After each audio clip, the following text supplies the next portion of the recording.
Telugu power tools కి స్వాగతం. ఈ రోజు నేను మీకు డ్రిల్ మెషిన్ ఎలా రిపేర్ చేయాలో నేర్పిస్తాను. స్క్రూ డ్రైవర్ లేదా స్క్రూ డ్రైవర్ మెషిన్ తో మనము దీనిపైన ఉన్న స్క్రూస్ ని తీసేసుకోవాలి. ఫస్ట్ మనం దీని యొక్క ప్రాబ్లం ఏంటో తెలుసుకోవాలి. దీని యొక్క ప్రాబ్లం వచ్చేసి మెషిన్ ఆన్ చేస్తున్నప్పుడు వెనక నుంచి నిప్పు రావడం మొదలైంది. నిప్పు రావడానికి రెండు కారణాలు ఉండవచ్చు. మొదటి కారణం కార్బన్స్ పూర్తిగా అయిపోయి ఉండవచ్చు. రెండవ కారణం మెషిన్ లో వోల్టేజ్ ఎక్కువ లేదా తక్కువ వచ్చినప్పుడు ఆర్మిచర్ కాలిపోయి ఉండవచ్చు. ఆ తర్వాత మనం మెషిన్ యొక్క పై భాగాన్ని తీసేయాలి. మెషిన్ కింది భాగంలో మనకు armature, field coil, gate, switch, carbons దీనిలో మనకు కనిపిస్తాయి. ఇలా మెషిన్ లో కనిపించిన వాటిని జాగ్రత్తగా గమనించాలి. ఏ చిన్న వస్తువు అయినా ఈ మెషిన్ లో పడినట్లయితే ఆ వస్తువు ఈ మెషిన్ ని డ్యామేజ్ చేయవచ్చు. ఆర్మిచర్ యొక్క కింది భాగాన్ని మీరు గమనించినట్లయితే ఇక్కడ చిన్నపాటి స్పార్క్ మనకు కనిపిస్తుంది. ఇలాంటి చిన్నపాటి స్పార్క్ మీకు ఆర్మిచర్ లో కనిపించినప్పుడు ఆర్మిచర్ డ్యామేజ్ అయినట్లు. ఇప్పుడు మనము పాత ఆర్మిచర్ ని తీసి కొత్త ఆర్మిచర్ ఎలా వేయాలో మీకు నేర్పిస్తాను. ఆర్మిచర్ యొక్క కింది భాగంలో ఉన్న రెండు కార్బన్స్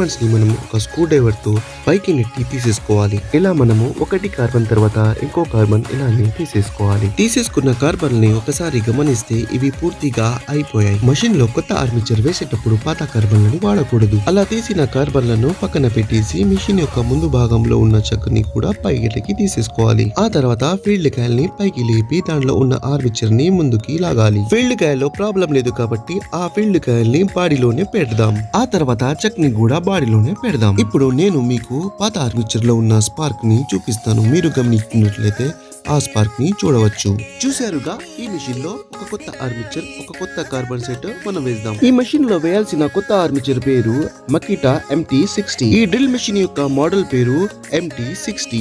దీన్ని కొత్తగా M0600 అని కూడా పిలుస్తారు. MT60 ఆర్మిచర్ ఒరిజినల్ అయితే దాంతో పాటు రెండు బేరింగ్స్ కూడా వస్తాయి. కొత్త ఆర్మిచర్ ని ఫీల్డ్ కాయిల్ లో వేసేటప్పుడు ఫస్ట్ మనము వెనక బేరింగ్ ఒక పొజిషన్ ని వెనక ఉన్న గాడిలో పెట్టాలి. ముందు ఉన్న గాడిలో ముందు ఉన్న బేరింగ్ పెట్టాలి. అలా పెట్టిన తర్వాత ఫీల్డ్ కాయిల్ ఆర్మిచర్ ఒక పొజిషన్ ని చూసుకోవాలి. ఆర్మిచర్ ఫీల్డ్ కాయిల్ లో వేసేటప్పుడు ఒక ముఖ్య గమనిక, ఫీల్డ్ కాయిల్ ఆర్మిచర్ రెండు రాసుకుంటే ఫీల్డ్ కాయిల్ చెడిపోయే అవకాశాలు ఉన్నాయి. అందుకే ఆర్మిచర్ ని తిప్పి ఫీల్డ్ కాయిల్ ని టచ్ అవుతుంది లేదో చూసుకోవాలి. గేర్లకు కొద్దిగా గ్రీస్ పట్టించాలి. దీని వలన గేర్స్ రెండు రాపిడ్ కి గురి అవ్వరు. ఆ తర్వాత మనము మెషిన్ లో కొత్త కార్బన్స్ ని వేయాలి. కార్బన్స్ యొక్క model MT60. Makita company original carbons machine లో వాడితే చాలా మంచిది. ఎందుకంటే ఇవి ఆర్మిచర్ లైఫ్ ని పెంచుతాయి. ఇలాంటి మరిన్ని వీడియోస్ కోసం నా ఛానల్ ని సబ్స్క్రైబ్ చేసుకోండి. ఈ వీడియోలో మీకు ఏమైనా డౌట్స్ ఉంటే నాకు కామెంట్ చేయవచ్చు. నేను తప్పకుండా రిప్లై ఇస్తాను. కార్బన్స్ వేసిన తర్వాత మెషిన్ లో వైర్లను దాని యొక్క స్థానంలో పెట్టాలి. ఏ ఒక్క వైరు డ్యామేజ్ అయినా మెషిన్ పని చేయడం మానేస్తుంది. మెషిన్ యొక్క పై భాగాన్ని ఖచ్చితంగా దాని స్థానంలోనే పెట్టాలి. మొత్తం స్క్రూస్ ని బాడీ పైన ఖచ్చితంగా